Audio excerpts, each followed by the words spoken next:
मानस के सभी भक्तों को मेरा प्रणाम। आज की कथा रामचरितमानस के प्रथम सोपान बालकांड के दुआ नंबर 92 से पुनः कथा प्रारंभ करने जा रहे हैं। श्रद्धालु जन कथा का ध्यान से श्रवण करें। विष्णु कहा असि विहस तब बोल सकल तिसराज बिलग बिलग होए चलो सब निज निज सहित समाज सियापति राम जय जय राम मेरे प्रभु राम सीताराम। प्रभु की कृपा वै सब काजू जन्म हमार सुफल आजू। तुलसीदासी इस दोहे का भावार्थ इस का रचते हैं। विष्णु तब भगवान है विष्णु भगवान ने सब दिक्पालों को बुलाकर हंसकर ऐसा कहा, सब लोग अपने अपने दल समेत अलग अलग होकर चले। बरे अनुहार बरात नबाई हंसी करो पर पुर जाई। विष्णु वचन सुने सुर मुस्काने निज निज सेन समेत विदगाने। हे भाई, हम लोगों की ये बरात वर की योग्य नहीं है, क्या पराये नगर में जाकर हंसी कराओगे। विष्णु भगवान की बात सुनकर देवता मुस्कुराए और वे अपनी अपनी सेना से अलग हो गए। मन ही मन महेश मुस्काई हर के व्यंग वचन नहीं जाई। अति प्रिय वचन सुनत प्रिय केरे ब्रगए पेर सकल गन टेरे।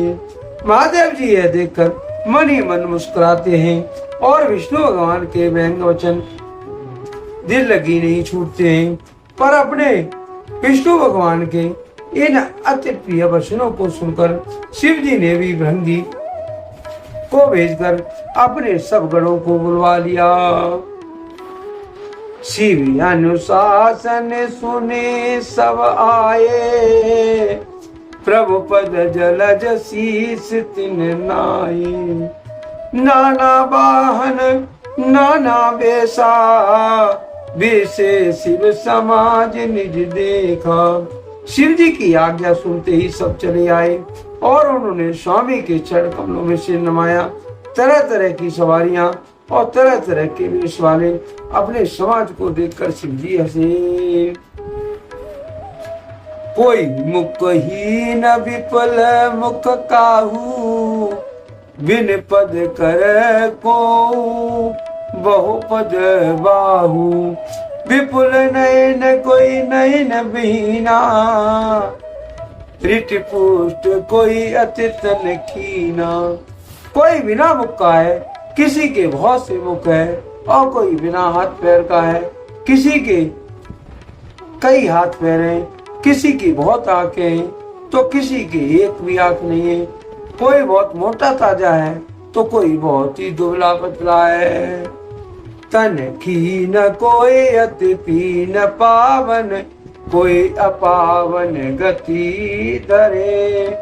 भूषण कराल कपाल कर सब सद्य सोनित तन भरे। खर श्वान सुअर शिकाल मुख गण बेस अनगित को गने। बहुजिनस प्रेत पिशाच जोगी जमात वर्णत नहीं बने। कोई बहुत दूल्हा है, कोई बहुत मोटा है और कोई पवित्र है और कोई अपवित्र वेश धारण किए हुए है। कोई भयंकर गहने पहने हाथों में कपाल लिए है और सबके सब शरीर में ताजा खून लपेटे हुए। गधे कुत्ते सुअर और सियार के से मुख हैं। गणों के अनगिनत वेशों को कौन गिने। बहुत प्रकार के प्रेत पिशाच और योगिनियों की जमातें, उनका वर्णन करते ही नहीं बनता। परम तरंगी भूत सब नाचे गावे गीत बोले वचन विचित्र विधि देखती अति विपरीत। सियापति राम जय जय राम मेरे प्रभु राम सीताराम। प्रभु की कृपा भय सब काजू, जन्म हमार सुफलवा आजू। तुलसीदास जी इस छोटे का भावार्थ इसका लिखते हैं। भूत प्रेत नाचते और गाते हैं, वे सब बड़े बड़े मोदी हैं, देखने में तो बहुत ही बेढंगे जान पड़ते हैं और बड़े ही विचित्र रंग से बोलते हैं। जस दूल्हे तस बनी बराता, कौतिक विविध होए मग जाता। यहाँ हिमाचल रचयो बिताना, अति विचित्र न जाए बखाना। जैसा दूल्हा है अब वैसे ही बारात बन गई है। मार्ग में चलते हुए भांत भांत के कौतिक तमाशे होते जाते हैं। इधर हिमाचल ने ऐसा विचित्र मंडप बनाया जिसका वर्णन नहीं हो सकता। शील सकल जही लग जग माही, लघु विशाल नहीं बरन सिनाही। बन सागर सब नदी तलावा, हिमगिर सब को नेवत पठावा। जगत में जितने छोटे मोटे पर्वत हैं जिनका वर्णन करने पर पार नहीं मिलता, तथा जितने वन समुद्र नदियां और तालाब थे, हिमाचल ने सबको न्योता भेज दिया है। काम रूप सुंदर तनधारी, सहित समाज सहित वर नारी। गए सकल तुना चल गेहा, गावे मंगल सहित स्नेहा। वे सब अपनी इच्छा अनुसार रूप धारण करने वाले सुंदर शरीर धारण कर सुंदरी स्त्रियों और समाज के साथ हिमाचल के घर गए। सभी स्नेह से मंगल गीत गाते हैं। प्रथम ही गिर बोरंग ग्रह समारे, जता जोग जय तय सब चाहे। पुरुषो वायव लोक सुआई, लागो लगो विरंच निपुण नाई। हिमाचल ने पहले से ही बहुत से घर सजवा रखे थे। यथायोग्य स्थानों में सब लोग उतर गए। नगर की सुंदर शोभा देखकर ब्रह्मा की रचना चातुरी भी तुच्छ लगती थी। रघुलागे विधि की निपुणतायब, लोकपुर शोभा सही। बनबाग कूप तड़ाग सरिता, सुभग सब सक को कही।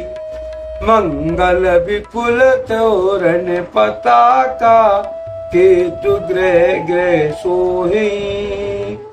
वनिता पुरुष सुंदर चतुर छवि, देख मुनि मन मोहे।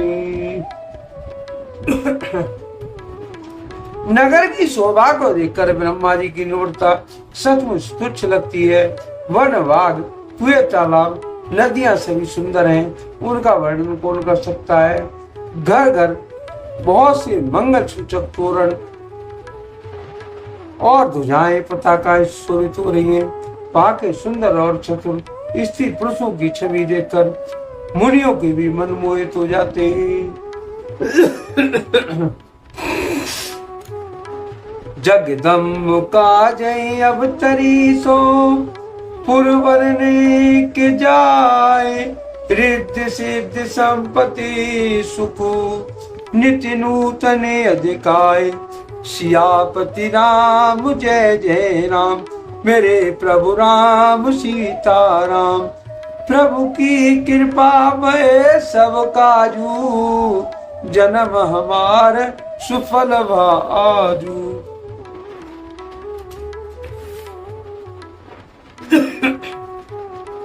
तुलसीदास जी इस दोहे का भावार्थ इसका लिखते हैं। जिस नगर में स्वयं जगदम्बा ने अवतार लिया, क्या उसका वर्णन हो सकता है। मां रिद्धि सिद्धि संपत्ति और सुख नित्य नहीं बढ़ते जाते हैं। आज के लिए कथा का यही पर विराम दिया जाता है। यदि मुझसे पढ़ने में कोई त्रुटि हो गई हो तो नाम सेवक जानकर मुझे क्षमा करें। यदि आपको रामचरितमानस की ये कथा पसंद आई हो तो कमेंट में जय श्री राम अवश्य लिखें और अपने प्रिय मित्रों को कथा का शेयर करें। धन्यवाद। जय श्री राम।